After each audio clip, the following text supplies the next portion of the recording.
Hey everybody, what is up? Welcome back to Funnel Trade. Of course, it's that time again to take our 6-month look at Pokemon Booster Box long-term price appreciation with some data taken off of TCG Player. And so I started doing this analysis back in October of 2022, did it again in October of 23, then decided to make it an every 6-month thing on the calendar from here on out. I did it at the beginning of May this year, 2024, and now here we are at the beginning of October again. So of course what I do is I assume you had to buy at $100 for all of these boxes. And of course, even today, if you are pre-ordering Surging Sparks, the next release of Pokemon from a distributor in the US, you're paying just barely over $100 today in 2024. So most of this stuff, especially when we're talking about early 2011, you would have been paying probably in the 70s, maybe the 60s for these boxes. So very, very conservative to use $100 as the basis price for all of these. And of course, most things that we've bought, even through the Sword and Shield era, we had opportunities to buy them below $100. Now, I am taking prices off of TCG Player on October 6th of 2024. I'm assuming that when you sell it on one of the big expensive marketplaces like TCG Player or eBay, and you pay 12.5% fees. Now, I have not tried to add in any type of shipping cost because I don't know if you own a store. I don't know if you sell on Facebook Marketplace.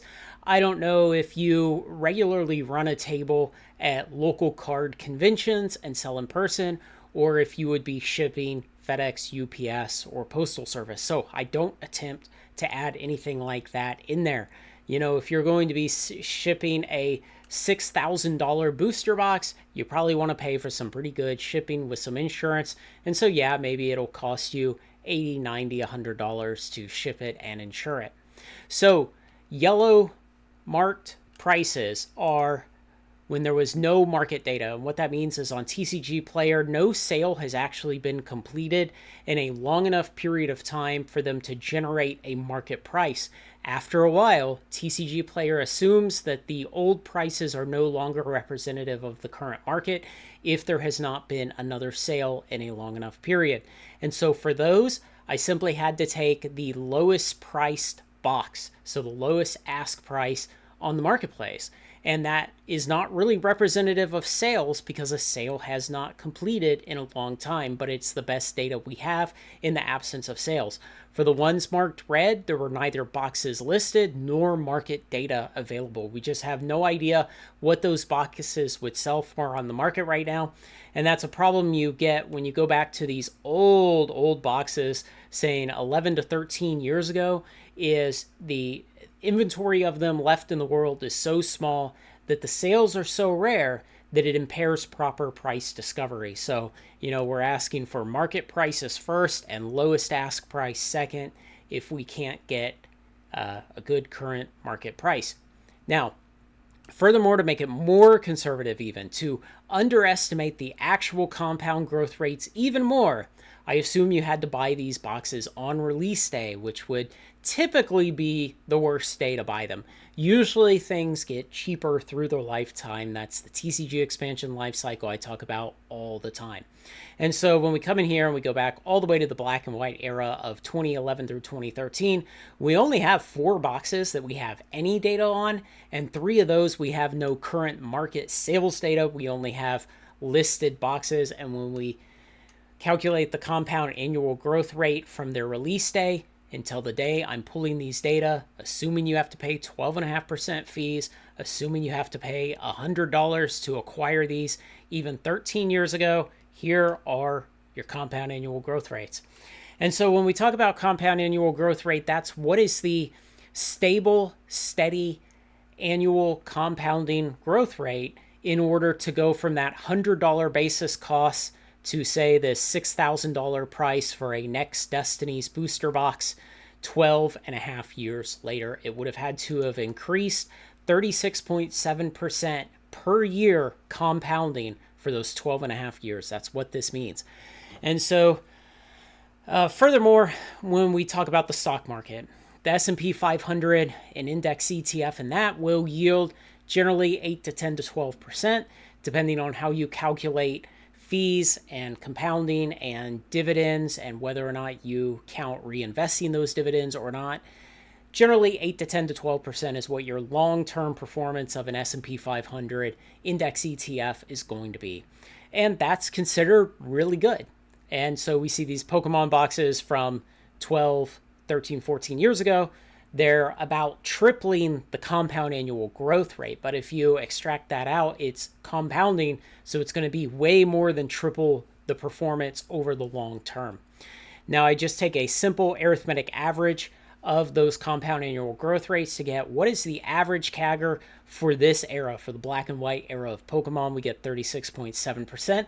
It's not exactly the correct mathematical way to average out CAGRs, but it's a simple, good enough way. The exact proper way would be to use a internal rate of return, is what it's called.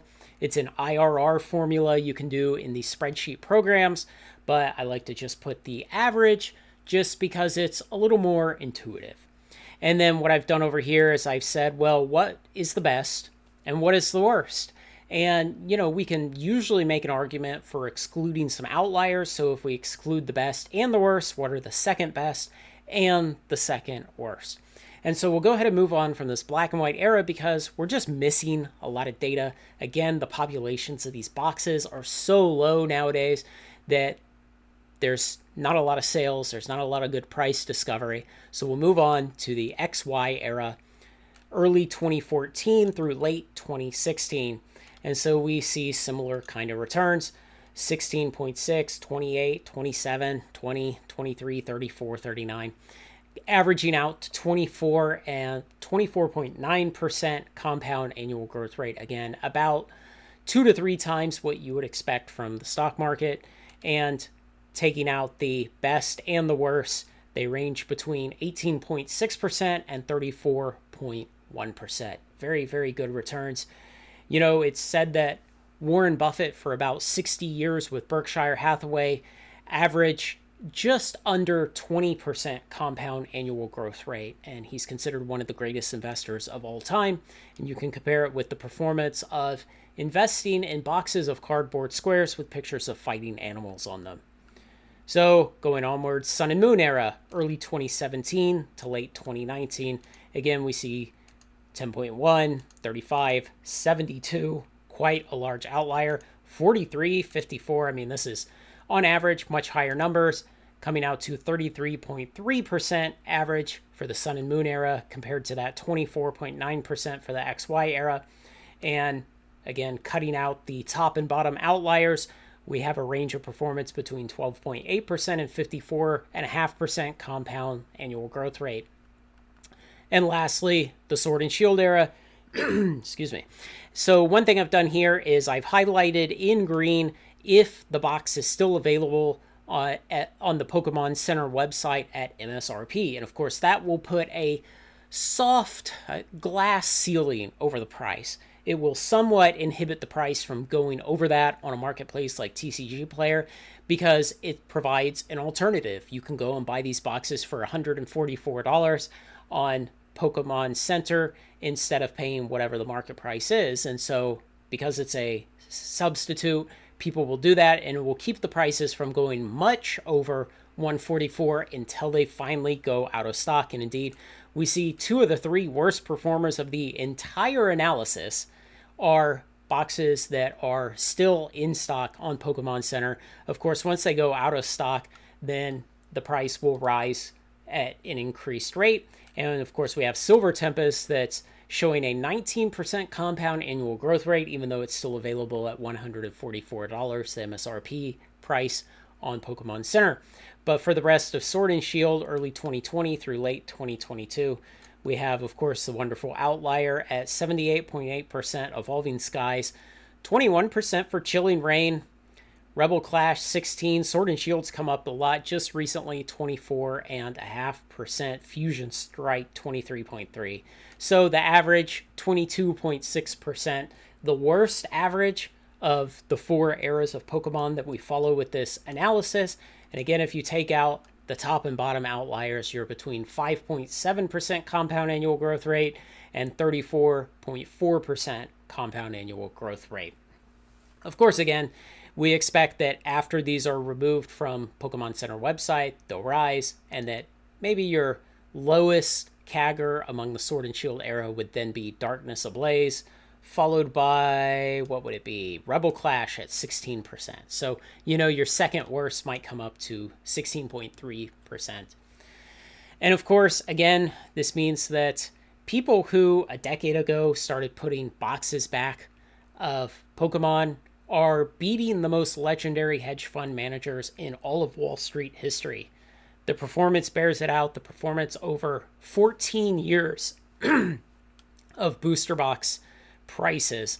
And one last thing, I took the total average for the entire analysis, 27.9%. Again, just a simple arithmetic mean of all the individual CAGRs of individual boxes.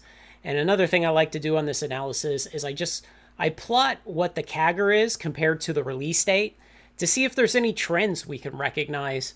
I don't think there are. If you see any trends on here that you think are interesting, put them down in the comments below and I'll discuss them with you. Again, we have the two lowest performers here are the ones still available on the Pokemon Center website. We have a couple of these big standouts like Evolving Skies, and I think this was Unified Minds. And I would expect those to somewhat regulate over time, come back down to a reasonable pace. No, I do not think Evolving Skies can keep up 78% compound annual growth rate forever. I think in time it'll come back down to the 20 to 30 to 40% range. Like most of the rest of these, it'll probably always be a better performer. That Moonbreon is probably going to carry it well into the future, but no, I don't think it'll stay near 80% compound annual growth rate. And of course, the last time I did this analysis in May of 2024, it was running 95% compound annual growth rate. It's just had an impossible struggle getting over that $700 a box market price on TCG Player. It's been stuck up against that for about 8 months. And so that's been slowly causing the compound annual growth rate to come down as we're now doing that calculation over a longer time period and still getting the same final price. So I do this analysis every 6 months to show nothing has fundamentally changed in the Pokemon market. We shouldn't expect anything to change. Pokemon keeps rebooting the television series every couple of years, the way they've done for 20 years now, 30 years nearly, and that will rope in more and more young children. All three of my kids love Pokemon trading cards. They love the Pokemon shows. We'll continue to see people push through the Pokemon buyers pipeline as they continue to get older for decades to come. The show is still amazing. The game is still amazing. Pokemon USA has it down to a science of how to produce the show, how to bring new people in, how to license the products, how to create expansions, how to jump off from the Japanese releases and create these US releases.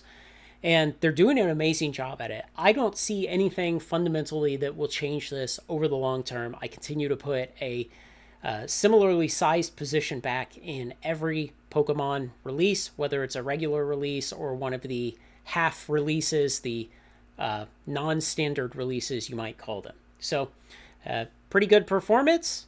And again, cardboard squares with pictures of fighting animals on them outperform even the most legendary investors of Wall Street history. One of the things that I think people get wrong when they talk about how markets are never meant to work this way and how this can't go on and everything like that, and they repeat it over and over and they're wrong about it year after year, is there's a fundamental difference between TCG boxes and a lot of other collectibles and antiques. And the fundamental difference is these are a lot less durable. If you have a coin, say it's a famous misstruck coin with an error on it that makes it very valuable, there's very little you can do to that coin over the normal course, say, sane, rational things you would do to the coin that will severely diminish its value. But with a sealed box of TCG cards, you can simply open the box. And that's a normal thing that people do every day with old boxes of cards. They open them for the nostalgia. They open them to get at the singles inside. They open them to draft with their friends around the table, to relive the memories of doing it earlier in their life. And that steadily decreases the population of these cards. There's nobody out there with original sealed 8-bit Nintendo factory boxes who's opening them for fun, who's opening them for nostalgia to open an original 8-bit Nintendo console. There are not boxes like that being attrited in the same way that TCG boxes get attrited. And so this isn't like Rolexes, where a Rolex is a very, very durable item. Very few of them every year wear out or get destroyed. Most of them last year to year to year to year. And so I think that's why people have a lot of trouble fundamentally understanding how this kind of market is different than the rest of antiques and collectibles. So like I said, guys, I am going to continue to do this analysis. It's on my Kanban board forever now. Every April and every October, I will update this, come back and show that nothing has changed, despite the Chicken Little saying the sky is falling, despite them saying it was never meant to be this way, and markets don't work like that, and that we just don't know what we're talking about antiques and collectibles because we're investing in cardboard squares with pictures of fighting animals on them. And yet we continue to outperform even the most legendary investors in hedge fund history. Let me know what you think, guys. Thanks to everyone who makes this content possible, especially my very generous supporters on Patreon. Like, comment, share, and subscribe, and join me on Final Trade.